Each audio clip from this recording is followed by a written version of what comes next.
Captain's log. Stardate 1312.4. The impossible has happened. From directly ahead, we're picking up a recorded distress signal.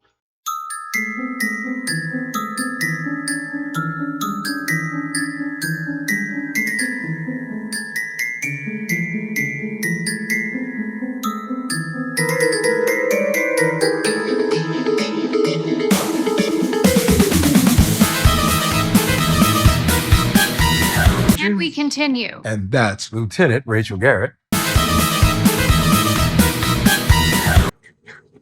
Captain Garrett? Yes. I'm Commander William Riker. But that cruiser was destroyed with all hands over 20 years ago. Presumed destroyed. The Enterprise C was last seen near the Klingon outpost Narendra 3, exactly 22 years, 3 months, and 4 days ago. So let me make sure I got this straight. If the Enterprise C was found 101 years after the events of Section 31, but we also know that the Enterprise C was sent forward 22 years in time, accounting for the age of the actress playing Lieutenant Garrett, who, by the way, Casey Roll, was born in August of 1991, making her 33 years old. But let's take off a year since it was filmed about a year ago. I would have to say that Captain Garrett looks pretty darn good for a woman of 111 years old. But that's not the way it happened.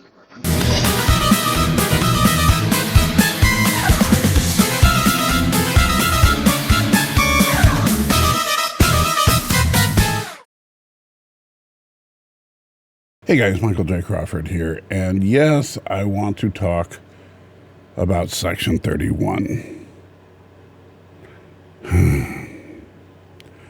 I don't even know where to begin with this train wreck of a attempted Star Trek made for streaming movie, if you could even call it a movie. It's obviously just a few episodes of the failed Section 31 series stitched together so that we kind of get season 1 condensed down to about an hour and 40 minutes.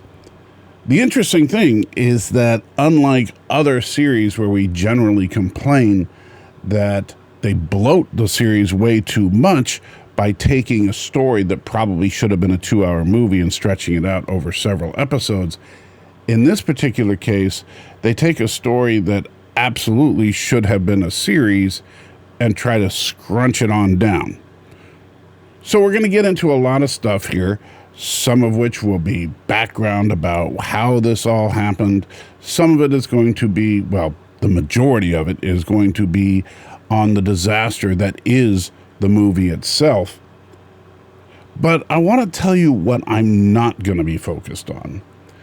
Just like with my prior reviews that I've done in years past, I do not give a rip about the superficial aspects of Section 31. I do not care about the race, gender, or sexual identity of any of the cast members or characters of this story, unless it has some kind of direct bearing on the story. And since this is Star Trek, there are certain fictional races that, well, we may have to address as we get into it a little bit. Okay, I'm just going to say it. Michelle Yeoh is overrated. How dare you? Don't get me wrong.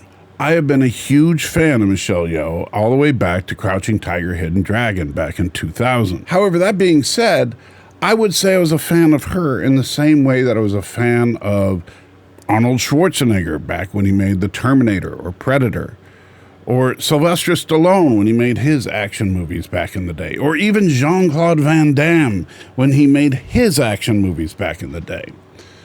Michelle Yeoh was a very effective and, yes, a rare thing, a female action movie star.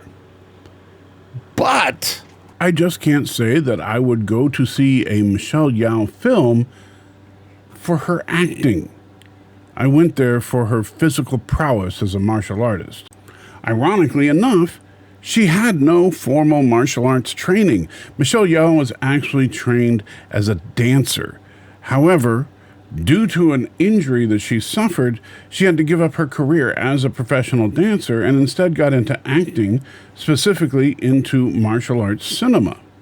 And back when she debuted in American cinema in films like Tomorrow Never Dies, or even imports from Asian cinema like Crouching Tiger, Hidden Dragon, she was definitely an incredible force to be reckoned with on screen.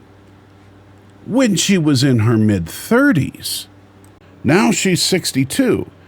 And don't get me wrong, I'm not saying that she has not aged well. But as lovely as Michelle Yeoh is to this day, well, she's no longer an on-screen martial arts performer in her prime. And I understand. People age. I've aged. I'm not 38 years old anymore, and I certainly cannot do some of the things that I could do when I was 38. And just as I would probably find it laughable if Arnold Schwarzenegger tried to recapture the glory days by making an action movie today, it seems very apparent when watching a show like Section 31 that the clever choreography of Michelle Yeoh's fighting is really more about camera tricks than her actual skill anymore. That brings me to the point of this first part of the review. Michelle Yeoh, while not a bad actor by any stretch, is not the on-screen presence that some laud her to be. Interestingly, even searching on YouTube at many of the reviews of Section 31, even some of the harshest critics of the film try to reserve praise for Michelle Yeoh herself, as if to criticize her is taboo in some way. I'm not going to do that. I'm simply calling it all out for what it is. And I think that, unfortunately, as much as I have enjoyed Michelle Yeoh in the past, she is at the very core of what's wrong with this film. You see, Section 31 as a film never would have been made if it wasn't for the fact that Michelle Yeoh was contracted for it. Back when she played Georgiou in Star Trek Discovery, they got the idea of doing a spin-off series about Section 31. Well, while the production delays and COVID caused all sorts of problems along the way, then a little movie called Everything Everywhere All at Once came out. A movie which, quite frankly, I think is grossly overrated in and of itself. Because, quite frankly, slipping hot dogs on one's fingers and calling it clever, to me, is a bit much. I'm not saying it's a bad movie, but I certainly don't think it's anywhere near as profound as many of its praisers do. However, Michelle got an Academy Award for her performance in that film, so all of a sudden she is an Academy Award-winning actress. And sadly, as it typically goes, when actors win Academy Awards, actors' heads tend to explode in size. And Michelle Yeoh does not seem immune to this. So all of a sudden she was too good to do a Section 31 series, and then the Section 31 series became a Section 31 movie, which Paramount desperately wanted to make because, well, they thought that it was a guaranteed win because they had Michelle Yeoh. Because to this day, studios have not figured out that people don't watch movies for the actors anymore. This is not the classic cinema of Clark Gable or Errol Flynn. No, today you need to have characters that bring the audience in, not just actors. While there are one or two exceptions out there, most of the time, simply putting a big-name actor on the marquee is not going to guarantee you a success story.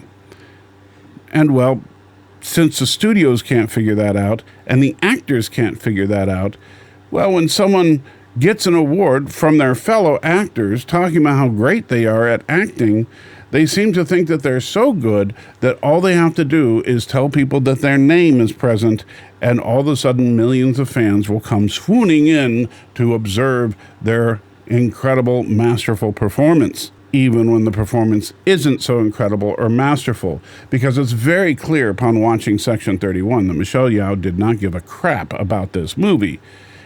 Unfortunately, phoning it in just doesn't quite cover it. Her performance is abysmal, embarrassing even. And I've heard reports that she's earned as much as $12 million for appearing on the show. I don't know how much truth there is to that, but if it is true, she was grotesquely overpaid. Now, the young actress that played the young Philippa Georgiou at the beginning of the film, she actually did all right. And I was more interested in her character than I was in Michelle Yeoh's character. But we only see her for a couple of minutes, and even that is a laughably bad scene, which we'll get into when we get to the body of this review. Now, unfortunately, the studio had Michelle Yeoh locked under contract, and they used this advantage to push to get a movie that nobody wanted, nobody cared about, and even the people in it don't seem to want to be there and don't seem to care about it. Now, I will say this, as far as her tenure on Star Trek, I really liked Captain Georgiou of the USS Shinzo that we saw in the opening episodes of Star Trek Discovery. Unfortunately, that character didn't last very long and was subsequently replaced by the evil Emperor Georgiou from the Mirror Universe, a character that, quite frankly, I think was flat, two-dimensional, and, well, just kind of stupid. Speaking of stupid, let's get into the story of Section 31, if you can call it that.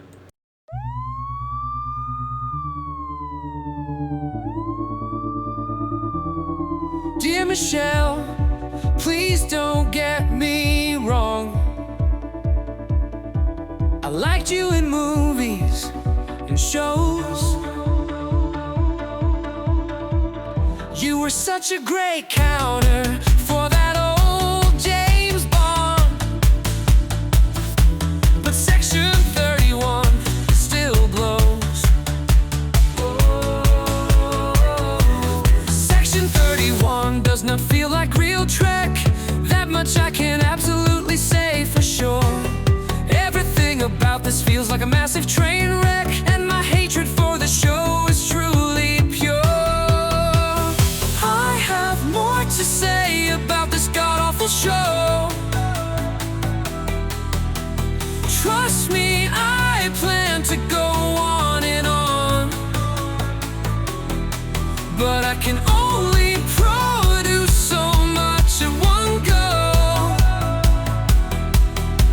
And thanks to my friends on Patreon, Jason Rogers, Sean got clothes, Twinkle Teaches, Leighton Kresman, Lee Crystal, Lara Finney, Thomas Potts, 47 Yorktown, Real Heads, Uchiha Daisuke, Firetail, T Stoney, Indie Tiger, Captain Phantom Nerd.